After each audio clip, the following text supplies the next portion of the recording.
Mantan terpidana kasus pembunuhan Vina, Sakata telah mengungkapkan bahwa dirinya didatangi polisi sebelum penangkapan Peggy Setiawan. Menurut Saka, saat itu dirinya ditunjukkan ciri-ciri dari 3 DPO oleh polisi yang datang ke rumahnya. Berdasarkan foto yang diperlihatkan kepada dirinya kala itu, Peggy Setiawan yang saat ini dijadikan tersangka memiliki perbedaan ciri-ciri yang berbeda. Waktu 2 minggu yang lalu ada kepolisian dari Polres Cirebon dan Polda Bandung datang ke rumah dan menanyakan bahwa yang DPO tersebut dan dikasih tahu foto-fotonya dan nama-namanya. Yang ini foto-fotonya dan sampai yang difoto yang ditangkap yang sekarang itu beda jauh. Ciri-cirinya tuh dari muka sama dari telinga aja udah beda. Telinga katanya kan bersingan. Oh, foto bolong. Yang itu ya. Oke. Sama dari muka udah beda. Sama Peggy yang sekarang. Kuasa hukum Peggy Setiawan menyiapkan tambahan 2 saksi untuk meringankan kliennya dalam kasus pembunuhan Vina dan Eki. Saksi Iwan dan Yadi merupakan rekan kerja Peggy Setiawan saat bekerja menjadi buruh bangunan di Bandung tahun 2016. Kedua saksi itu muncul dari keterangan Ibnu, salah satu saksi meringankan Peggy Setiawan saat menjalani pemeriksaan penyidik di Treskrimum Polda Jawa Barat. Menurut kuasa hukum Peggy, kedua saksi meringankan itu telah dipanggil pada Jumat lalu, namun tak hadir. Ternyata ada 2 orang lagi, yaitu Yadi dan Iwan.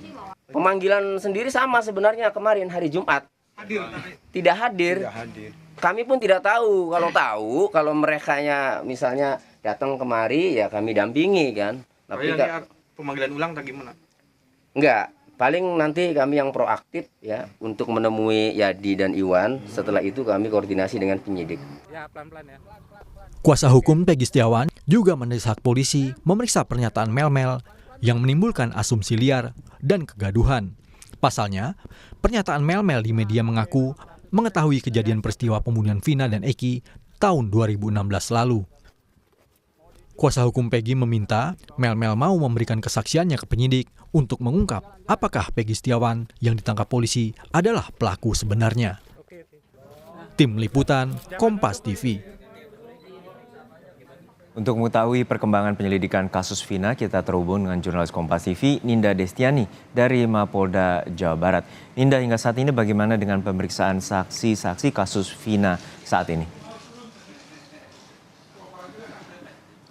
Iya, selamat siang Juno dan juga saudara. Hingga saat ini setelah kami pantau sejak tadi pagi dari Polda Jawa Barat memang masih belum ada aktivitas secara transparansi, yakni untuk berupa pemeriksaan terhadap para saksi ataupun yang lainnya ya. Namun informasi terakhir yang kami dapatkan memang pada hari Jumat kemarin ini ada 3 orang saksi yang turut diperiksa atas panggilan dari Polda Jabar, yakni ketiga teman Peggy. Yang pertama Suharsono alias Bondol, lalu juga ada Ibnu, paman Peggy, serta teman Peggy ini adalah Parman yang juga didampingi oleh kuasa hukum Tony RM. Diperiksa oleh penyidik Polda Jabar, kurang lebih mereka selama 6 jam dicecar 35 pertanyaan dan memang hasilnya pun adalah handphone dari pemilik Bondol maupun juga Parman ini turut disita oleh penyidik Polda Jabar. Kalau dari bahasa kuasa hukum sendiri ini memang penyidik Polda Jabar ini meminjam handphone Bondol dan Parman ini juga untuk memeriksa ataupun mencari bukti tambahan ya, Juno dan juga saudara. Di sisi lain juga kami melihat Jumat kemarin ini terakhir ada orang tua dari Peggy ini turut hadir mendatangi Polda Jawa Barat.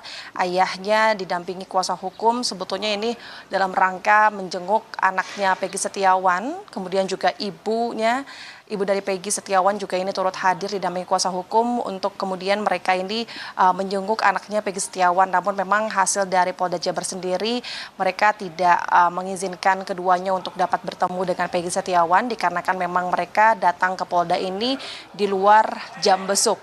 Dan terkait informasi terbaru yang kami dapatkan, Juno dan juga saudara, memang hari ini memang belum ada pemeriksaan sama sekali kepada para saksi maupun yang lainnya. Namun informasi yang kami dapatkan rencananya Selasa besok ini adalah akan dipanggilnya tiga tambahan saksi baru, yakni atas nama Robi dan juga Iwan, yang tentu ketiga saksi ini sebetulnya merupakan saksi yang mengaku bahwa mereka juga melihat tersangka Peggy Setiawan ini pada saat kejadian 27 Agustus 2016 lalu. Ini Peggy berada di Kabupaten Bandung, bukan berada di tempat kejadian perkara di Cirebon, Jawa Barat.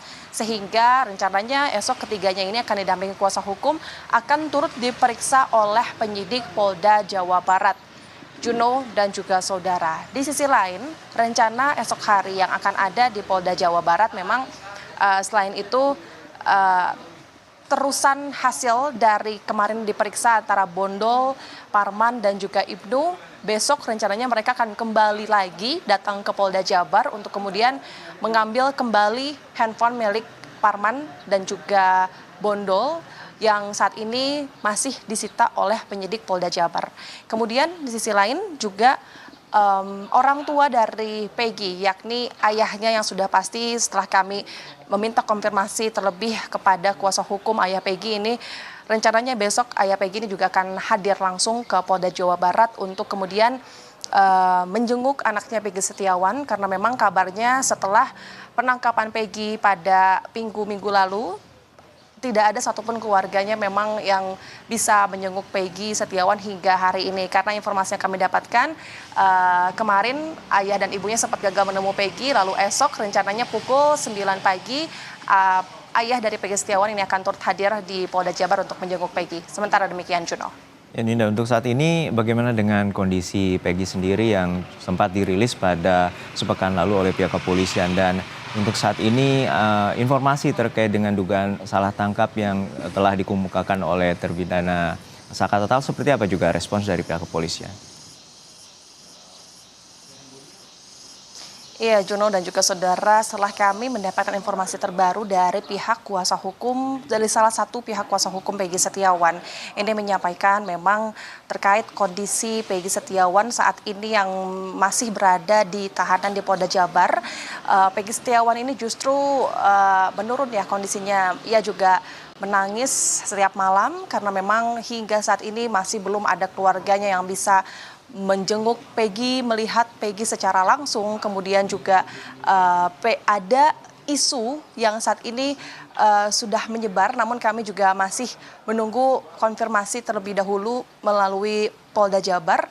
Dari pihak Polda Jabar sebelumnya belum konfirmasi terlebih lanjut ya.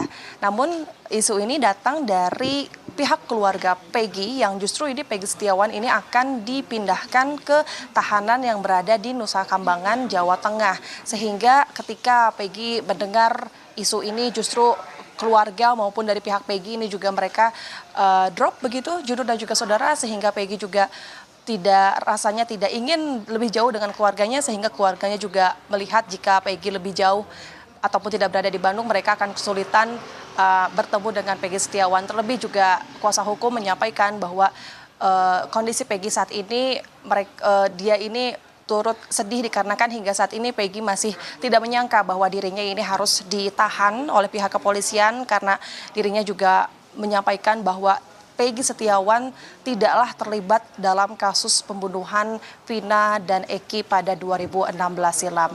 Dan memang informasi yang kami dapatkan saat ini pihak Polda Jabar juga masih akan turut memeriksa saksi-saksi tambahan, dan Polda Jabar masih belum mengkonfirmasi lebih lanjut terkait perpindahan Peggy Setiawan dari Polda Jabar menuju ke Nusa Kambangan. Sementara, Juno.